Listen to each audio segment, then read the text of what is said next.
Hey guys, this is Dan. Welcome to Engelgeist. This is the daily forecast for all signs. This is for originally forecasted for Tuesday, the 1st of February. We are working with two new decks um, since the month has turned over.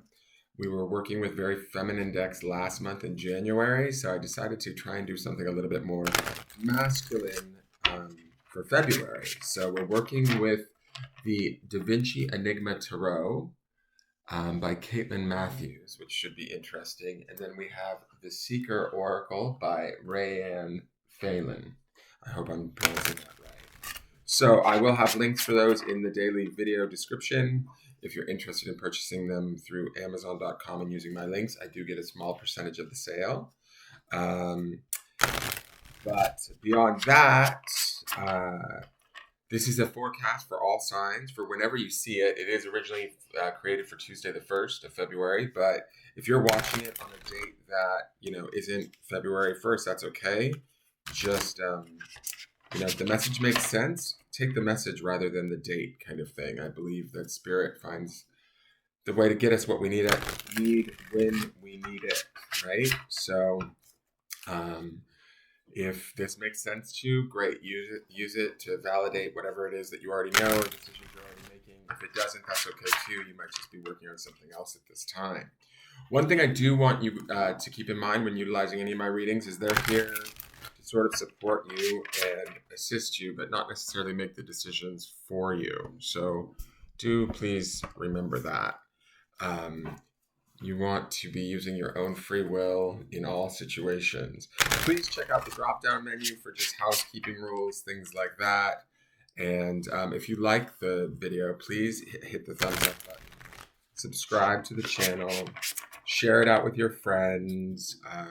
Share it on your social medias, all that. Help me get the word out there. That greatly helps. And leave a question or comment, okay? So let's see what our first card of the month is from this new deck. Very interested to see what we're going to get today. Interesting. 5 of Water.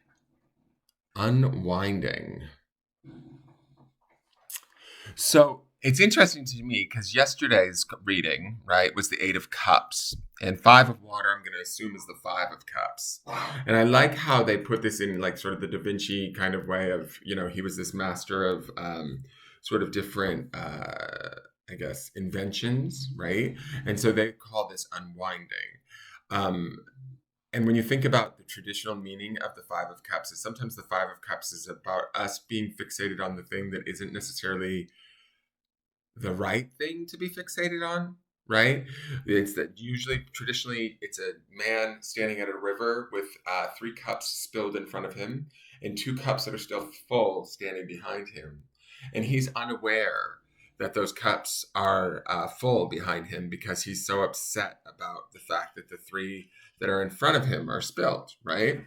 So it's like, to me, when I think of unwinding, it's like, maybe I want to fix this camera. I don't like the where it's weird. It's like, that's a little bit better.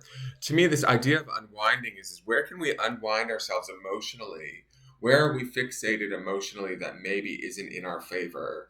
And the reason why I say that is because we had that 8 of Cups card yesterday, and 8 of Cups is about finding balance within our emotions. And we also saw the 8 of Cups in the end of the week underpinning energy, right? That's the video that will be done.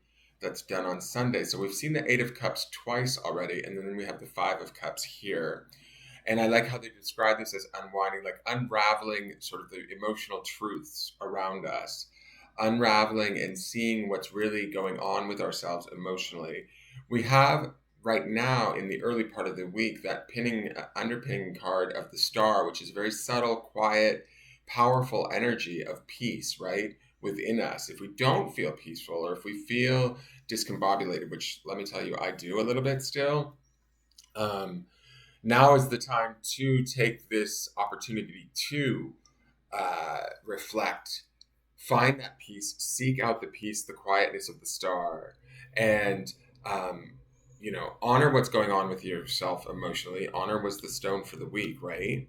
And unwind those fixations that aren't working for us emotionally, right? Stop them, fix them. Not fix them. I don't want to say fix them because that indicates an idea of being broken, but kind of finding where those pieces are that need to unravel in a way, right? And just be set free again.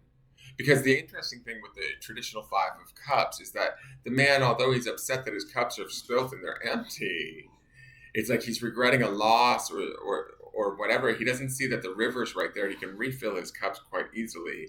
And there's a bridge even in the foreground or the background and like a house on the other side of the river. So there's more to come in the story, right? So if we're fearing that, like, oh no, we're stuck, or oh no, this is where it ends, or oh my God, I can't believe this has happened.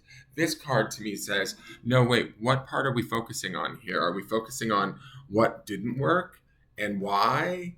And then like getting stuck there? Five of Cups would want us to turn around and look behind us and see that there's still two cups that are full.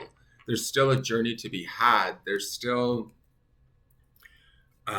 opportunity to experience, right? And we're going to get that a little bit in our thoughts coming up in the midweek with the Page of Swords. She's our midweek card, right?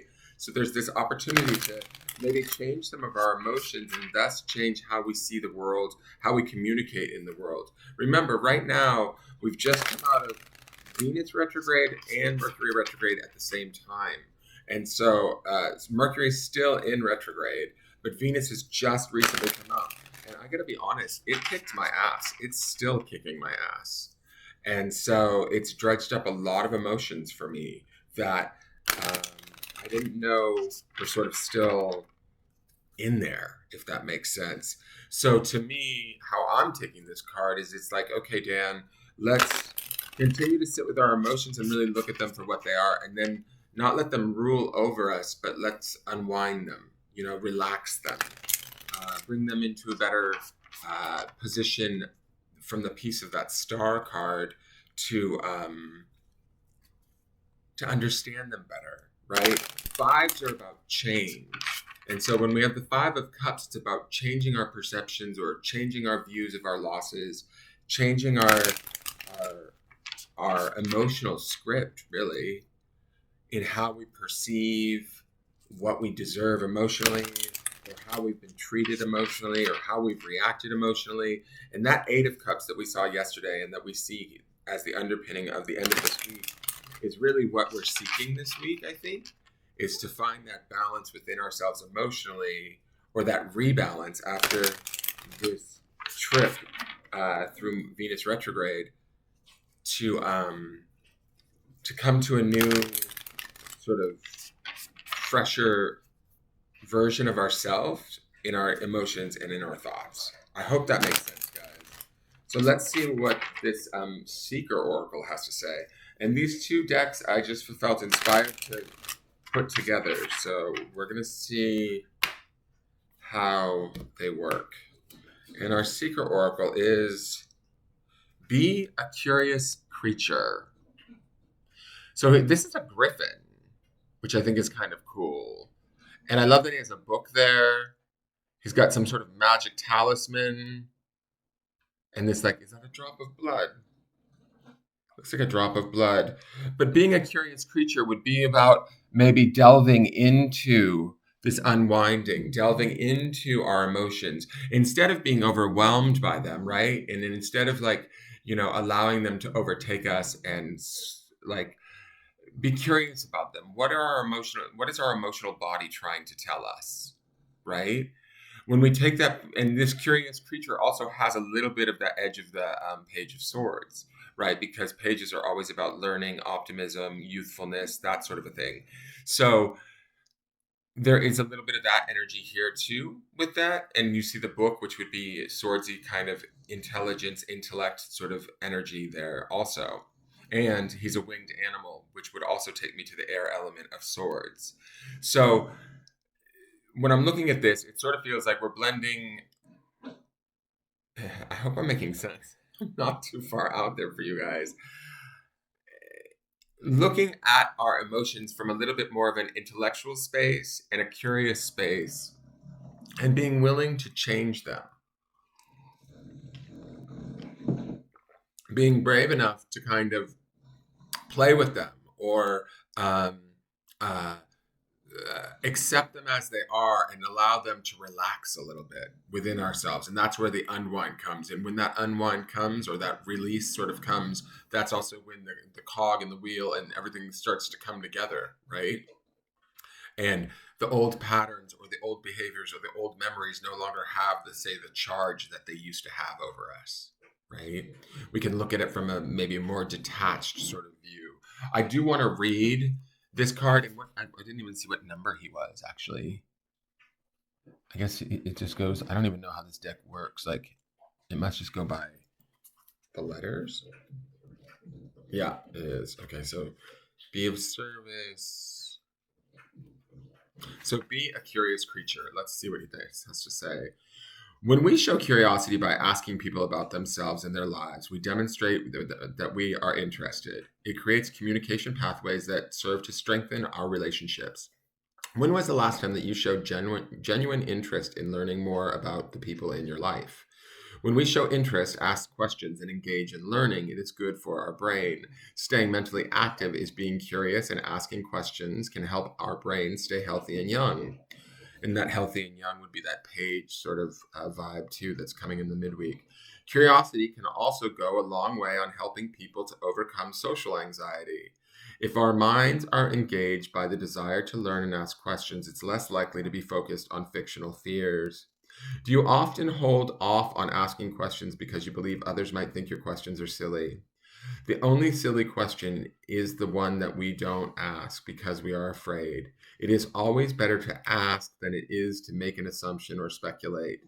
Don't ever let fear be the reason for not asking a question or finding an answer. Curiosity killed the cat. This proverb is often offered as a warning to those who ask too many questions. However, a curious questioning person would soon discover that the original version was care killed the cat.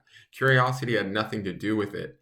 Another later version of the proverb was curiosity killed the cat, but the satisfaction brought it back. Curiosity might sometimes reveal information that can cause hurt and harm or reveal deception or error, but it is better to know.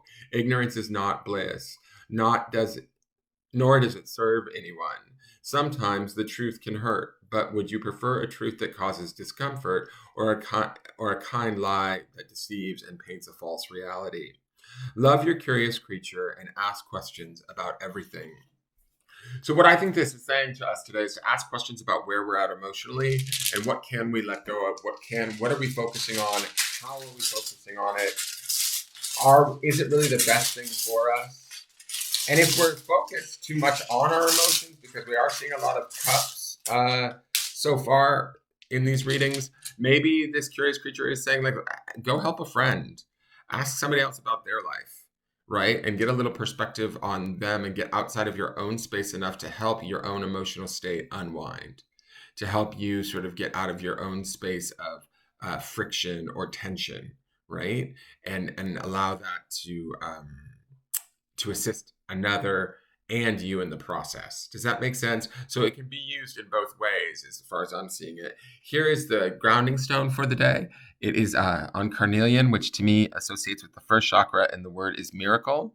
So by being curious, by being maybe a little bit inquisitive with ourselves and less judgmental about maybe our emotional selves, miracles can happen, right? And we honor ourselves in that way. Remember, the stone this week is how do we honor ourselves or those around us? By being curious, by asking questions, by being truly, honestly interested in why things work the way they work within ourselves, not from a place of judgment or hatred or anger or shame, but from a place of like, you know, why do you do that? Oh, this is why. Okay. Do you see what I'm saying? And from there, there could be a potential for a healing or an unwinding that is the miracle that we're seeking, right? That is the ease that we deserve in our life. And we can create that change and move into new ways of thought, new ways of being, new ways of feeling that are more at ease and more graceful for us. I hope that makes sense, you guys. That is your forecast It'll be interesting to see how these decks work. Please hit the thumbs up button and share the video out. Leave me a question or comment. I look forward to seeing you guys tomorrow. Thank you so much and have a wonderful day. Take care and remember, be kind to yourself and be curious. All right. Bye-bye.